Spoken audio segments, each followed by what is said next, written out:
നിസ്കാരത്തിന്റെ കാര്യമങ്ങ് പറയുകയാണ്. അബൂ സുഫിയാൻ നോക്കുകയാണ് ഇവരെന്താണ് ചെയ്യുന്നത്. ഇമാം യൂസുഫ് സാലിഹ് ശാമിയുടെ സുബുലുൽ ഹുദയിൽ 2.5 പേജോളം ഈ സംഭവം വിശദീകരിക്കുന്നുണ്ട്.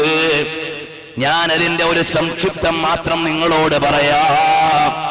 കണ്ടില്ലേ, അബൂ സുഫിയാൻ ഇബ്നു ഹർബ് എന്ന് പറയുന്ന ഖുറൈശികളുടെ നേതാവ് സ്വഹാബത്തിന്റെ സുബഹി നിസ്കാരം നോക്കുകയാണ്. ഇവിടെയാണ് എന്റെ ചെറുപ്പക്കാരോട് പറയാനുള്ളത്.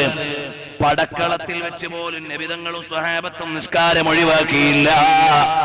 ശത്രുക്കളോട് മുന്നിടുന്ന നേരത്തും ഒഴിവാക്കിയിട്ടില്ല.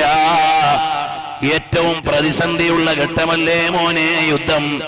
അതാ പടവാളും കൊണ്ട് എതിരാളികൾ നിൽക്കുമ്പോഴും നിസ്കാരത്തിൽ നിന്ന് അവർ ഒഴിഞ്ഞിട്ടില്ല. ഞാനും നിങ്ങളും ഇന്ന് നിസ്സാര കാര്യത്തിന് വേണ്ടി നിസ്കാരം അശ്രദ്ധമാകുന്നുണ്ടോ? വല്ലാത്ത പ്രയാസമല്ലേ ഉമ്മമാരെ. കല്യാണത്തിന്റെയും വിരുന്നിന്റെയും അച്ചാരത്തിന്റെയും പെണ്ണുവിളിയുടെയും വളയിടീലിന്റെയും മണവറ കാണലിന്റെയും അടുക്കള കാണലിന്റെയും അടുപ്പുകൂട്ടലിന്റെയും എല്ലാം പേരിൽ നിന്ന് നിസ്കാര ഖലാക്കാൻ നമ്മുടെ സഹോദരിമാർക്ക് മടിയില്ല. നിസ്കാരം നമ്മുടെ ജീവിതത്തിന്റെ വിലാസമാണ്. ബൈനൽ മർഇ വ ബൈനൽ കുഫ്രി തർക്കുസ്സലാ.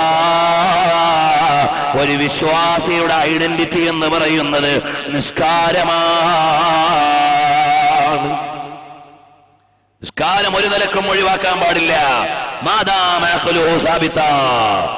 ബുദ്ധിയുള്ളിടത്തോളം കാലം നിസ്കാരം ഒഴിവാക്കാൻ പാടില്ല.